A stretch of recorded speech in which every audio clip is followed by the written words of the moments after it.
Hey YouTube, what's going on? This is Andrew, and sorry about my hair. I'm shooting a contest entry for Omegashinryuken. He, first off, he's a great guy, and I call his channel an educational channel because I gain a little knowledge every time I watch one. Because he's always pointing out all those minor keys and the "you should be picking these up" books. So it's great if you're new to the community or you're not sure about where some of your favorite characters' first appearances are, or if you're just looking for a great channel to watch, why don't you hop on over to Omegashinryuken, one word. That being said, he asked for us to highlight or spotlight one of our favorite characters, and it's no big surprise that on my channel, my personal favorite character, hands down, is, of course, Batman. These are some of the Funko Mystery Blind Box figures. We bought a whole bunch of them because we were trying to get Batgirl for my daughter, but so Isabel gave me the extra ones. So there's 70s Batman. See, he's got the little angry scowl on his face. Let's see. We've got Penguin dancing there with his little umbrella and his creepy smile. And finally, we've got super angry New 52 Batman. It's hard to see in the video, but he's got like a more armored look, kind of like the Jim Lee Batman. So he's got the lines and stuff on his cowl, like high tech. But he asked for us to show some books, some of my favorite books, just some cool books. So I grabbed a chunk of some of my favorites. They're not all of my favorites, just some. And I figured we'd just dive right in. So I started off with my oldest Batman book. This is, well, in the Batman line. This is Batman 206. Batman Walks the Last Mile. And this has got a story in it that wouldn't fly nowadays. It's a basically there's this band that robs this Native American band that robs a casino because one of them sneaks off during the number and robs it and puts up an inflatable Indian to cover his being absent. And the story's pretty good. Cover's pretty good. So that's Batman 206, my oldest issue.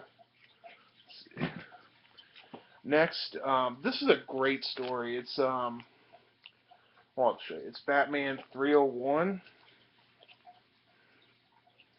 Oops, sorry. And 302. It's got this group called the Wirehead Killers in it. And basically, Batman is, as you can see from the "You murdered my husband, Batman. Why? Why?"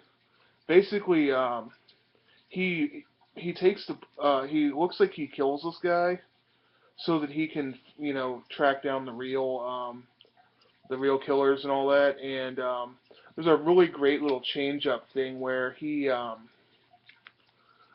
a ball, like a gala with a date, and then everything, all these Wirehead killer guys come to take out Bruce Wayne, I think is what it, yeah, they try to take out Bruce Wayne. And in the scuffle, he changes into his Batman costume, beats them all up, and then switches costumes with Robin so he can leave with his date. It's a really cool issue. I don't think the story is that hard to find, but if you find it, it's definitely worth picking up. Very entertaining. I think Batman's dressed as a magician at one point in here too. Next, we've got Batman 307. This is the Whitman variant, but it's the first appearance of Lucius Fox. And if I remember correctly, this dude in the green trench coat is giving poison coins to homeless people and they're dying. And Batman, of course, tracks him down and stops him and all that. But it's been a long time since I've read this, but I do know it's Lucius Fox's first appearance. Here's a good one.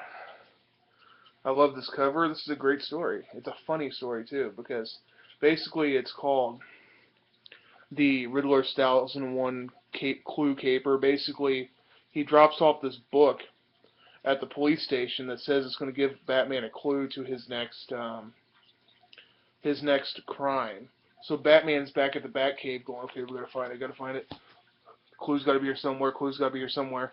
Meanwhile, someone steals a truck full of chickens, live chickens, and uses it to distract a bunch of people at a newspaper press so that so that the Riddler can go in and steal all these bundles of newspapers and have guns hidden in them. Meanwhile, towards the end of the story, Batman goes, wait a minute. That's it. There's no clue at all. This is just a distraction. I have to go check the newspaper plant. So he goes and, of course, stops it and blah, blah, blah. The story's over, but it's really funny. This is a good story, too. This book I've seen in a few people's videos lately. It's not a major villain. He's not the same as Garfield Lynn, or Lynn Garfield, one of those two Firefly. It's Batman 318, the first appearance of Firebug. But this has been getting a little heat, no pun intended. I've seen a few people with it lately. It's a cool cover, cool story. Next. This is Batman 326. This is the first time Arkham Asylum is mentioned in comics. Before this, back in the 70s, I believe it was called Arkham Hospital. But this is where it's actually called Asylum. And I don't remember, if I remember correctly, someone's letting out the inmates, and Batman has to sneak in and to Arkham to find out who it is. Which leads us to part 2 of this story. That's right, this has 2 parts. A lot of people forget that. Don't mind that little rectangle. It's just a sticker on the bag, not the book. But this is a Joe Kubert cover. It's a great story. Basically, Batman, gets himself put in Arkham, and he ends up finding out that it's not Professor Milo. It's I want to say it's Milo is the name of the warden of Arkham at the time, and he finds out that it's him that's letting people out. But this is a great story. Let's see, moving on, we have another book that's pretty pricey, but with the tie-in to what they're doing in Detective Comics now, with the villain from this book, I really like this. Plus, it's also the first appearance of a very underrated villain, Croc, and it's Jason Todd's first appearance, which of course it has to be Batman 357. Now, just like Howler Mouse, I pride myself in getting books for as cheap as possible. This book, I did not do that. I dropped $30 on this book. But exceptions had to be made, and I was missing it, and I really wanted it. But look at the cover on this. Batman's fighting Gertrude, the giant squid, and you've got the mobster guy there just kind of laughing at him. It's a great, great book. And unfortunately, that book's pretty pricey right now, so you're probably going to have to pay up like I did. Next. This book is definitely spiked, but because of him being in the Arkham game, the last one, Arkham Origins, which of course this is Batman 386, the first appearance of the Black Mask. I like the Black Mask. He's a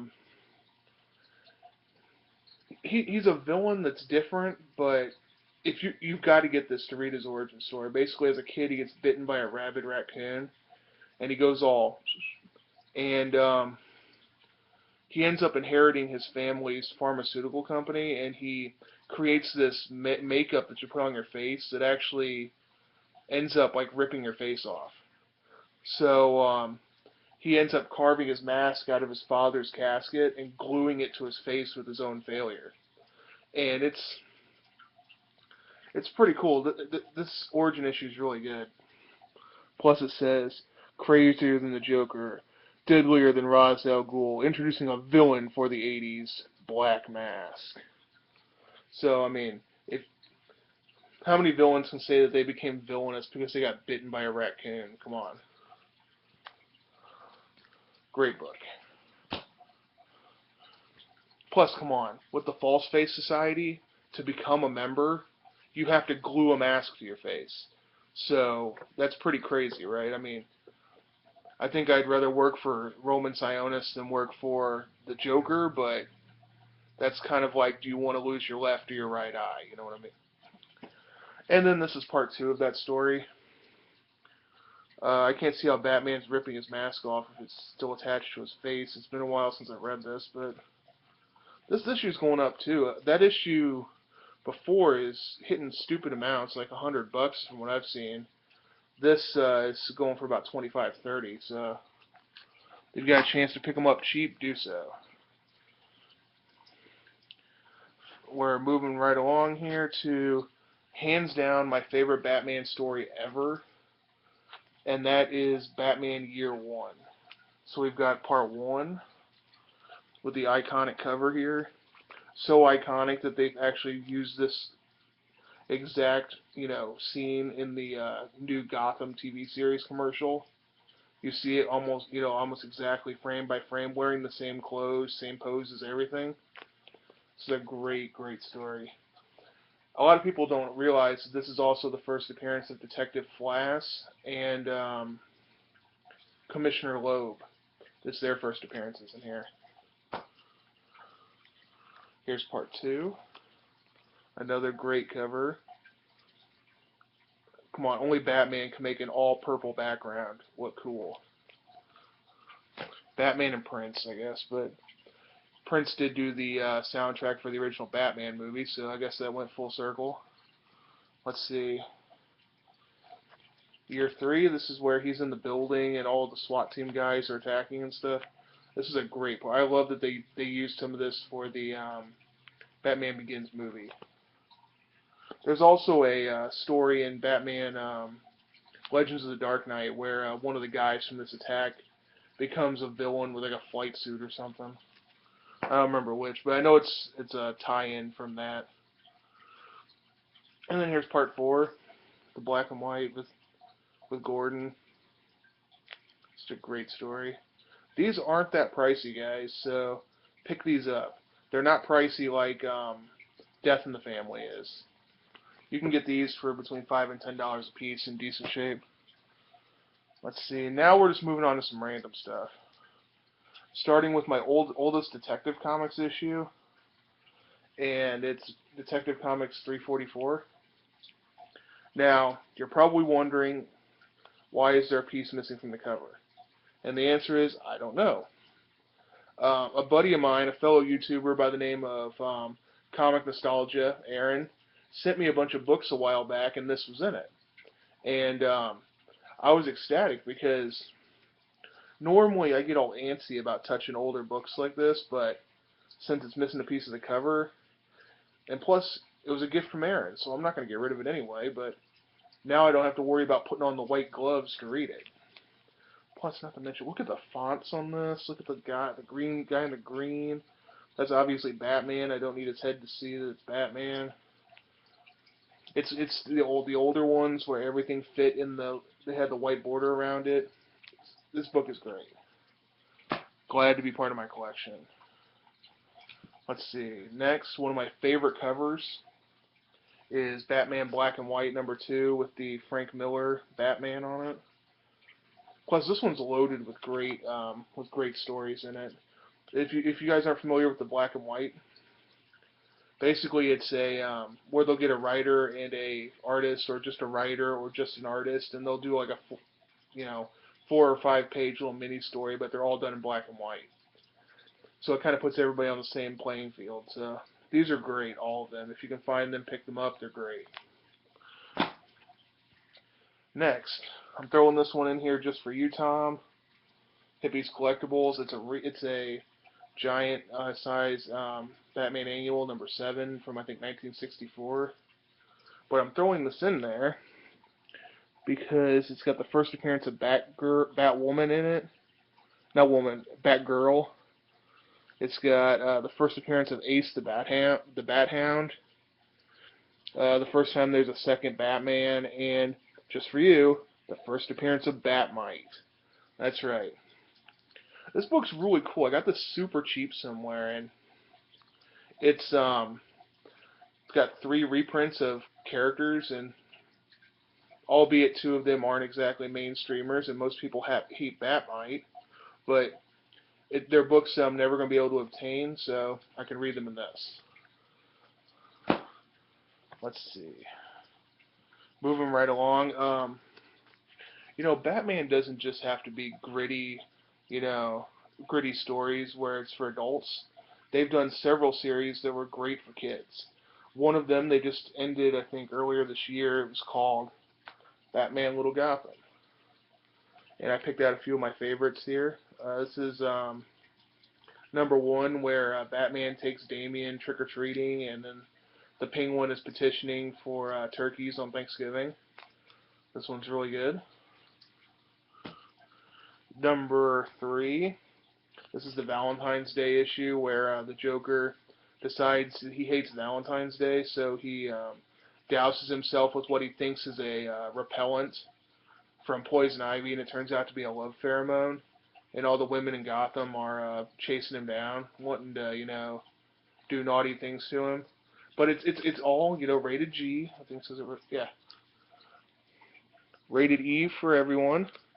But it's all, just really funny stuff. And this one's great. Let's see. Here's issue #4. I believe it's Easter and St. Patrick's Day. It's got Lobo, the Riddler, Two-Face, a Leprechaun guy, Harley, Joker, and the Mad Hatter. Oh, and Catwoman. It's a cool issue.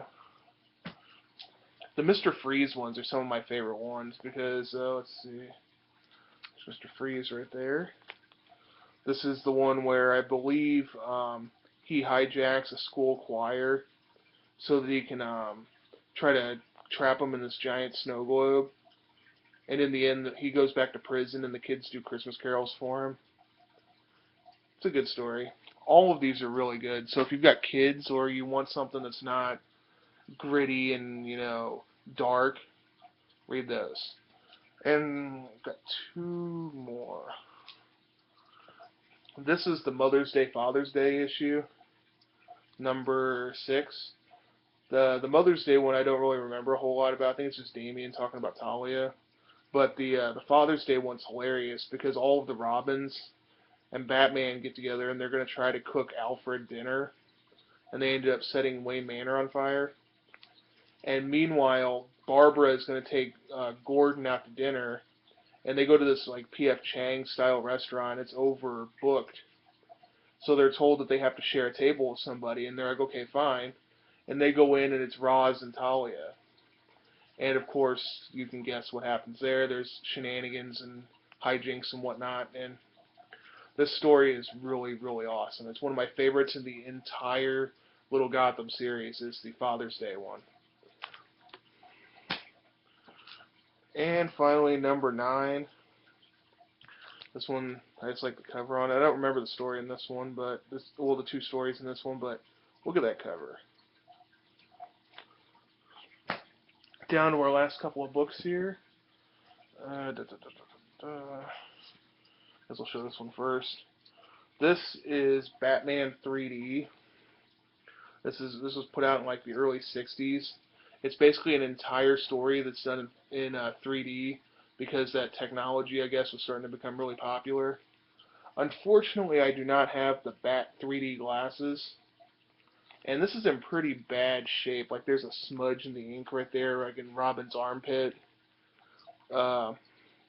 Burgess Meredith is missing a piece of his cigarette. Right there, you see it? That's because it's attached to the tape on the back. And then there's a small spine split up there. But this book is really cool. I haven't seen a lot of these, and I really don't know a whole lot about it either, but I got this at a comic show. I ended up trading, I think it was Spider-Man 150 for it. And, yeah, it's neat. And if anybody knows anything more about it, shoot me a message, because I'd love to learn more about this book. And finally, this book was bought for me by my daughter Isabel and by my wife a couple years ago when we went to my wife's mother's wedding.